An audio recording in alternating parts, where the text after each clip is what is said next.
heard from my brother? No. Well, he should have been here an hour ago. It's only 12:15, but the train was half an hour late. Still only gives him 25 minutes from Liverpool Street. Oh, yes, of course. Don't worry. He'll turn up. How are you getting on with the dumb blonde? She is not so dumb after all. Oh, really? No, she's damn near telling me how to take the pictures. All right, I'll answer it.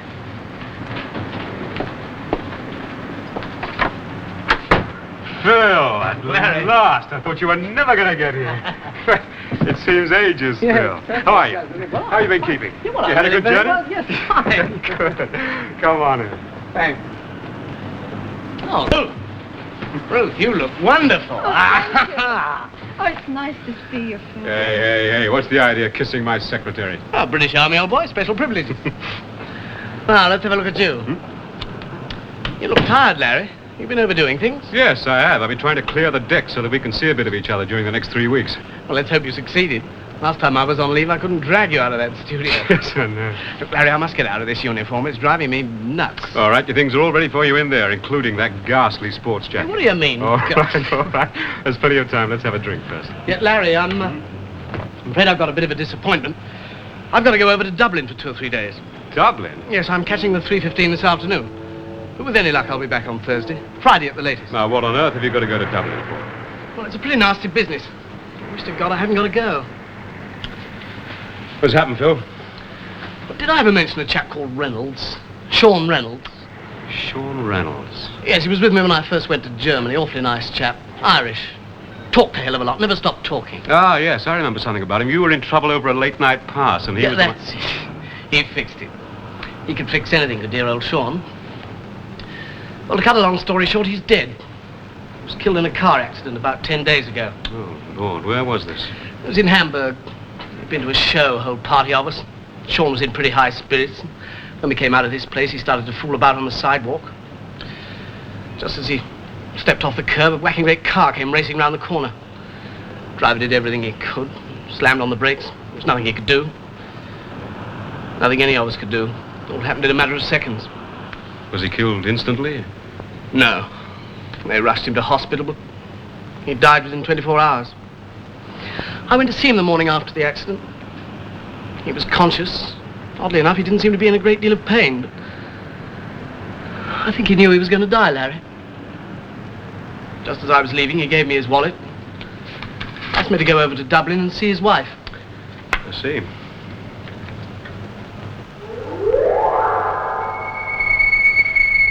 Have you met his wife? No. She's a good-looking woman. Sean used to talk about her. Never stopped talking about her. Andy Wilson and I used to pull his leg about it. Any children? No, thank goodness. Oh, but it's a lousy business, Larry. I do wish I didn't have to go. Well, you say you're catching the 3:15? Yes, from St. Pancras. Well, there's loads of time. Let's have that drink first. Yeah, I shan't be any longer than is necessary.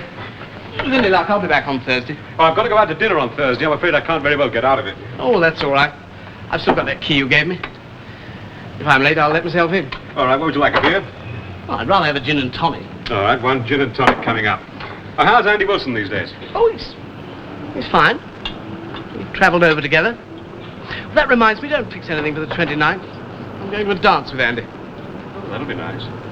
Well, taking him, you idiot. Oh, shan't be long, just going to change. Oh, Phil, if you must wear that terrible jacket, not the yellow tie, please. Yeah.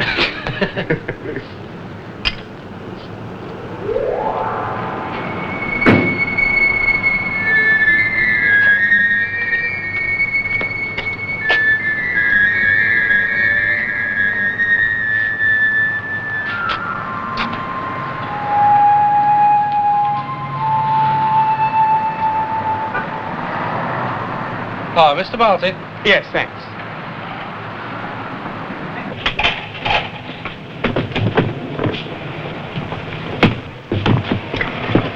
See you Thursday, then. Let me know if there's anything you want. Yes, of course I will, thanks. St. Pancras, please. Bye, Larry. Right.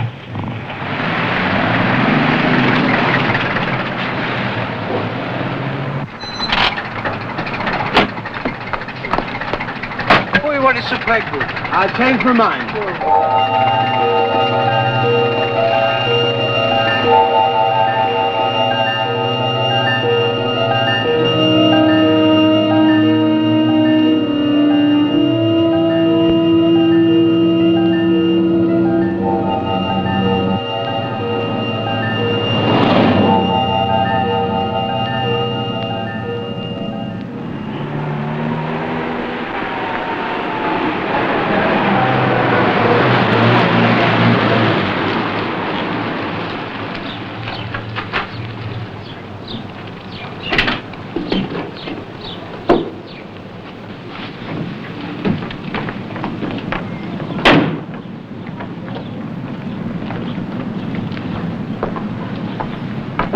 I told Miss Jessup you'd take her poodle for a walk, so when you have a moment, Yes, Arthur... all right, Mr. Falcon. Oh, and Arthur, you might take these into the lounge and remove some of the older ones.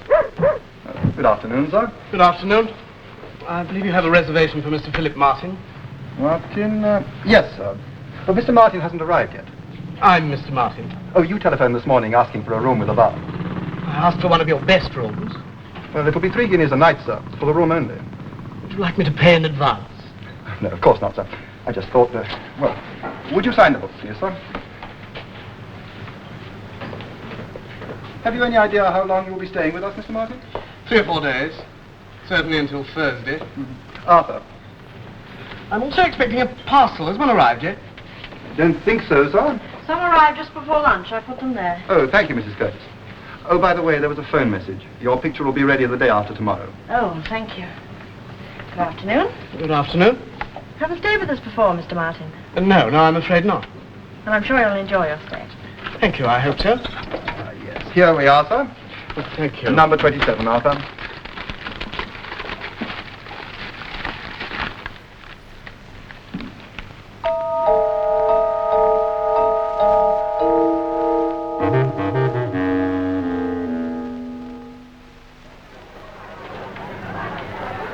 They sound as if they're enjoying themselves, huh? It's a birthday party.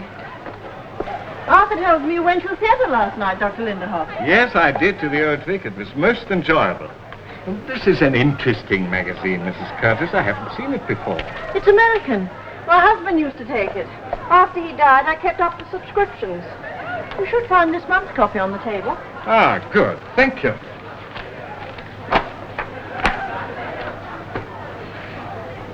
Poetry. Not many people read poetry nowadays, I'm afraid. No, I suppose not. Hilaire Belloc. You like Hilaire Belloc? Hello. Oh, yes. Yes, I do, very much. Believe too little and go down despairing. Believe too much and lose it at the end. Believe in none and die of overcaring. Believe in all and die without a friend. That's Belloc. Surely you recognize it. You must have read it many times. Oh, yes. Yes, I have. Here it is, Dr. Linderhoff. Yeah, thank you. You're leaving us tomorrow, Mr. Martin. Yes, I think so. Well, I hope we see you again. Thank you. It's a pity the weather hasn't been better. Yes, it is. Mrs. Curtis, may I have a word with you, please? Well, enjoy the rest of your leave. Thank you. The noise.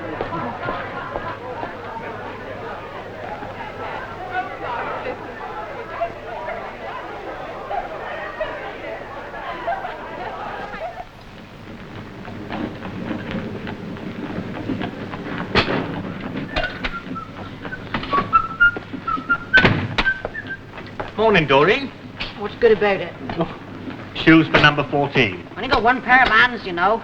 Right, all right. Didn't get a wink of sleep last night. What a racket. The 21st party. It was going to go on all night. And all them flipping cars racing off at 2 o'clock in the morning. You're only young one, Doreen. Who's this for? Young chap in 27. Yeah. Take it easy, Ducky.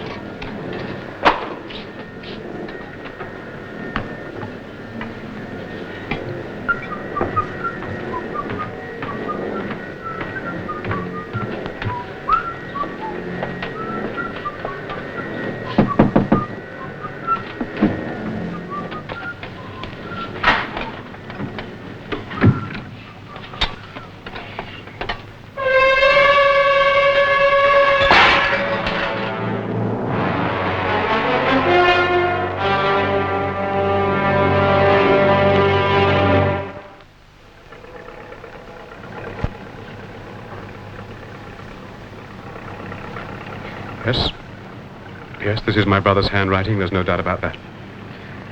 But I don't understand this note. I don't know what Phil was referring to. I should have thought it was obvious, Mr. Martin. It may be obvious to you, Inspector, but it certainly isn't to me. The inspector means that your brother was in trouble and committed suicide. Yes, well, I'm very sorry, Mrs. Curtis, but I'm not prepared to accept that explanation. I do not believe that my brother did commit suicide. Look, Mr. Martin, I didn't quite appreciate how you feel. This business has been a shock to you, a terrible shock. But on the other hand, you've got to face facts, and the facts are... The facts are, Inspector, that if my brother had been in trouble, serious trouble, he would have told me about it. But he didn't tell you about it, sir. That's just the point. He lied to you. He told you he was going to Dublin. Right. I think he had every intention of going to Dublin. You mean he changed his mind? Yes. Why? I don't know why. Mr. Martin, I believe the story you've told me. The story about your brother and Sean Reynolds and the car accident. But the fact remains there is absolutely nothing to substantiate that story. I've been through your brother's belongings. There's no wallet, no photograph. There was a wallet and there was a photograph. He showed them both to me. He hasn't got them now, sir. Mr. Martin, when you saw your brother on Monday, did he mention this hotel and the possibility of his staying here? Of course not. He said he was going to Ireland. Well, that proves that he wasn't telling you the truth, doesn't it? What do you mean? This room was booked before he saw you. He telephoned from Harwich early on Monday morning. Mr. Talbot, my manager, took the call and made the reservation. Anyway, we can take it, sir, you did not know your brother was coming here and you haven't the slightest idea why he came. Mrs. Curtis, what did Mr. Martin do during his stay in the hotel exactly? Did he have any phone calls, any visitors? No, he kept very much to himself. He spent most of the time reading, didn't he, Arthur? Oh, yes, he was always reading. The moment that book arrived, he buried his face in it. Never took it out so far as I could see. Phil never read a book from one year's end to the next. A magazine, perhaps. He read that one, all right. He was always reading it, wasn't he, Mrs. Curtis? Well, whenever I saw him, he certainly was. Just a minute, you said the minute the book arrived. He didn't bring it with him then? No, I don't think so. No, it was sent to him. The parcel was here waiting for Mr. Martin. Did he ask for it? Yes? What is the book? It's a book of poetry, sir. Sonnets and verse by Hilaire Belloc. Are you serious? Phil never read this. Not in 1,000 years.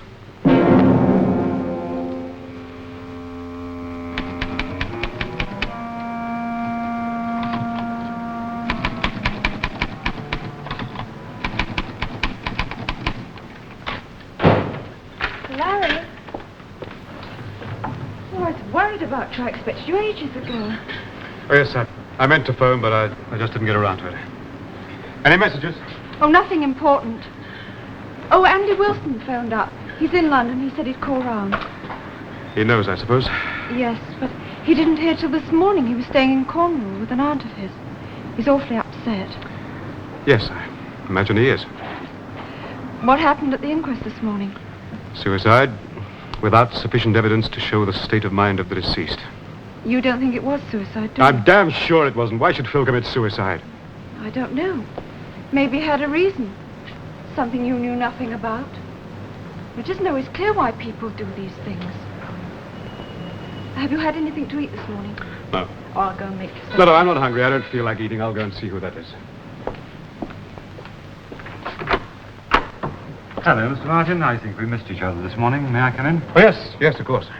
Thank you, sir. Oh, this is Miss Sanders, my secretary, Inspector Hyde. Good afternoon, Miss Sanders. Good afternoon, Inspector. Would you sit down? Thank you, sir. I thought I'd have a word with you because we've made a few inquiries since we last met. About my brother. About the story he told you, sir.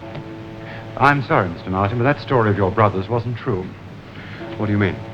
We've been in touch with his regiment. We've talked to several of his colleagues. Well?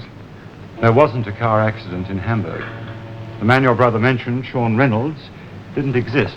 Didn't exist? No, sir. What the hell do you mean he didn't exist? I saw a photograph of him with his wife. My brother showed me the photograph. Your brother may have shown you a May have shown me a photograph. He did show me a photograph. All I can say is, sir, we didn't find it. Or the wallet. Mr. Martin, I brought the book your brother was reading. It's been through the labs. There's nothing special about it. It's just an ordinary book. Well, it may be just an ordinary book to you, Inspector, but I can't believe that my brother spent 2 days reading it. Apparently he did, sir. We've made extensive inquiries. He hardly spoke to anybody at the hotel. He spent most of his time reading. I can't believe it. In fact, I refuse to believe it. Do you believe it, Ruth? Phil reading a book of poems? Oh, it doesn't sound like Phil. Incidentally, we also talked to the taxi driver, the chap you saw. Apparently your brother changed his mind about going to St. Pancras 5 minutes after leaving here. And what does that prove? And since he's already phoned car rental, it proves, to my mind at any rate, that he never had any intention of going to St. Pancras. You say Phil had already telephoned about the car? Yes, sir, he phoned car rentals from Harwich. He'd already made arrangements about the car before he told you the cock and bull story about catching the 3:15 to Dublin. Are you sure about this? I'm quite sure. Would you come in? Hello, Andy. Larry, this is terrible. I don't know what to say. When I heard, I couldn't believe it. No, I don't think any of us could. Inspector Hyde, this is Andy Wilson. He was a friend of my brother's. Good afternoon, sir. Well, I'll say goodbye then, Mr. Martin. Bye, Inspector. Mr. Wilson, Yes, sir? does the name Sean Reynolds mean anything to you? No, I'm afraid it doesn't. You've never heard the name before? No, sir. Should I have done? Bye, Mr. Martin. I hope we'll meet again sometime, under happier circumstances. Larry, what was he talking about? Who was this chap, Sean Reynolds? My brother told me a story about a man called Sean Reynolds. He said he was killed in a car accident in Hamburg. It was a very convincing story. He even showed me a photograph of him. Well? But it wasn't true. It just wasn't true, Andy. Look, Larry, I'm sorry I don't know what this is all about. But one thing I do know, I don't believe Phil committed suicide. I just don't believe it. No. Neither do I.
Good evening, Mr. Martin. I have a word with the priest.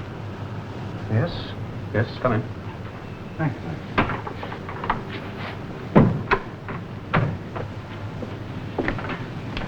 Can I get you a drink? No, thank you, sir. Martin, what time did Mr. Wilson leave you this afternoon? What time? Yes, sir. About 4 o'clock, I think. It may have been 10 past. It certainly wasn't any later. He stayed with you about 20 minutes, then? That's right, yes. Did he tell you where he was going when he left you? Yes, he said he was going to Aldershot. I believe he has an appointment there tomorrow morning. How long have you known Mr. Wilson, sir? About a year. My brother first introduced us. And what is all this? Why all these questions about Andy Wilson? Has something happened to him? Yes, I'm afraid it has, sir. Shortly after leaving here, he was shot. Shot? He's in the Middlesex Hospital at the present moment, sir. On the danger list, I understand.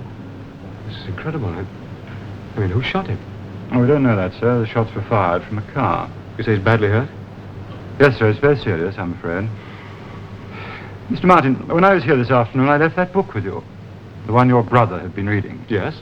I'd like to take another look at it, sir, if I may, please. Yes, of course.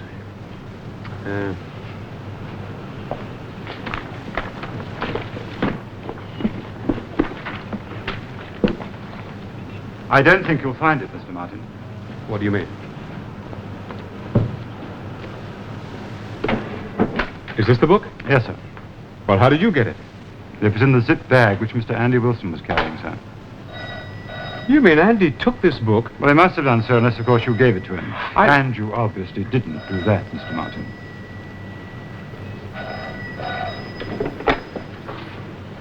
Hello? Yes, speaking. Who? Oh, wait, just a moment, please. Sergeant Harris, from the hospital. Hello, Hyde speaking. Yes, go on, Sergeant. When was this? Is he still the same? I see. No, don't do that, Sergeant. You stay where you are. I'll get in touch with you. Thank you for ringing.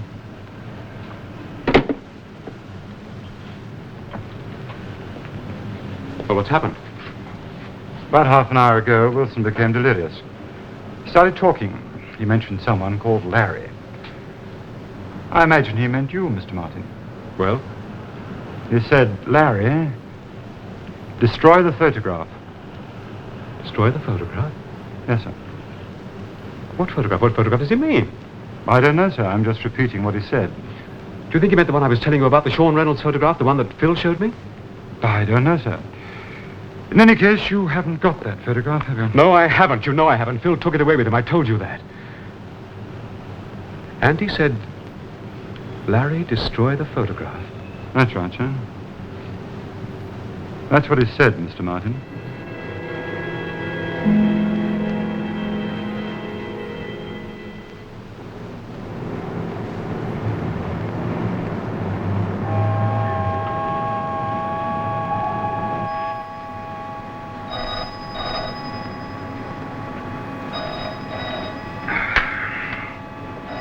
Hello?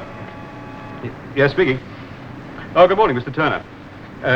Yes, I think we sent the proofs over to you last night. I'll check with my secretary as soon as she gets in, and I'll get her to ring you back, all right?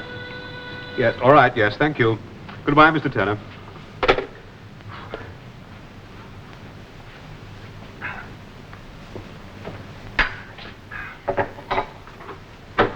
Ah, good morning. Morning, sir. Yeah, more bills by the look of them. Martin. Yes, a lot, sir, I think. All right, thanks very much. Morning. Ah, good morning. I'm sorry I'm late. Yeah. No, really, I'm sorry about this morning. But I've got a marvelous excuse. Yes, I know, you overslept. Oh, no, that's Thursday. No, really, I just couldn't get on a bus. Oh, well, don't worry, I'm a bit late myself this morning. Oh, by the way, Mr. Turner phoned. He'd like you to ring him back. Why, is anything the matter? Yes, the proofs have not arrived. Oh, I posted them. I posted them last night. Well, have a word with him, will you, Ruth? Oh, honestly. What the hell is this? Where did this come from? Look, this just arrived. Well, who sent it? I don't know. There's no letter in it as far as I can see. No, there's nothing here. Now, why should somebody send me a photograph of Phil? It's one of my own, too. I took this. Oh, yes, it's the one in the showcase downstairs. That's right. It's the one I took about 6 months ago when Phil was... The showcase?